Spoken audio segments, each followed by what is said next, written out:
For this question, we're asked to factorize 2x squared minus 7x minus 15. Now we can use the x method, I like to call it. So just draw an x. And the way we use this is we take the coefficient of the x squared term and we multiply it by this constant here. So 2 multiplied by negative 15 would give negative 30. And we write that in the top of the x. We take the coefficient of the x term and we write that down here, so negative 7. And then you say to yourself, I want to think of two numbers whose product is negative 30 and whose sum is negative 7. So two numbers, when multiplied, give me negative 30. I'm thinking 10 and 3, so negative 10 and 3.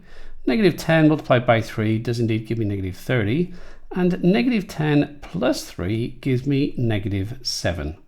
And I write those two values here and here.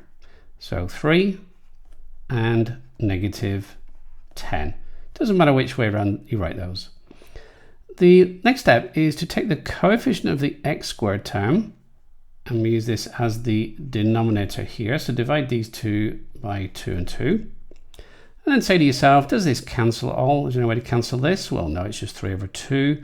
But I could cancel this down to negative 5 over 1. Now all that's left to do is to factorize these. Put these in the factorized brackets. So that and that. And the way we get the values to write in here comes from these two fractions here. The denominator here, the 2, is the coefficient of this x term, and the numerator is what we're adding on here, so 2x plus 3. This denominator here gives me the coefficient of this x term. Well, that's just 1, so we can just write that as x. And then we've got this negative 5, so minus 5. What I would always recommend you do is to expand these brackets to see if you get back to this quadratic expression here. So the 2x multiplied by the x does indeed give you the 2x squared. We've got the 3x from here and the minus 10x from here, which would give you the negative 7x. And 3 multiplied by the negative 5 does indeed give you the negative 15. Let's try another one. We've got 3x squared plus 5x minus 2. So same thing as before, we draw an x, take the coefficient of the x squared term and multiply it by this constant. 3 multiplied by negative 2 is negative 6. And the coefficient of the x term, we write that down here.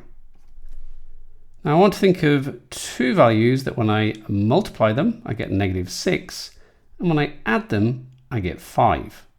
So hopefully you can see that would be 6 and negative 1. 6 multiplied by negative 1 does indeed give me negative 6, and 6 add that negative 1 does give me 5. So negative 1 and 6. The next step is to take the coefficient of the x squared term and write it here. So we're dividing there and dividing there. And then just say to yourself, does anything here cancel? Well, no, it doesn't. Anything here cancel? Yes, it does. It goes to 2 over 1. And then we can express these in the brackets again. So we get this number here, this denominator, is the coefficient of this first x term. And then we've got minus 1. And over here we've got the 1, so that's just 1x or just x. And then the 2, so plus 2. And as before, let's just expand the brackets again to see if we get back to this quadratic expression. So 3x multiplied by x would give me the 3x squared.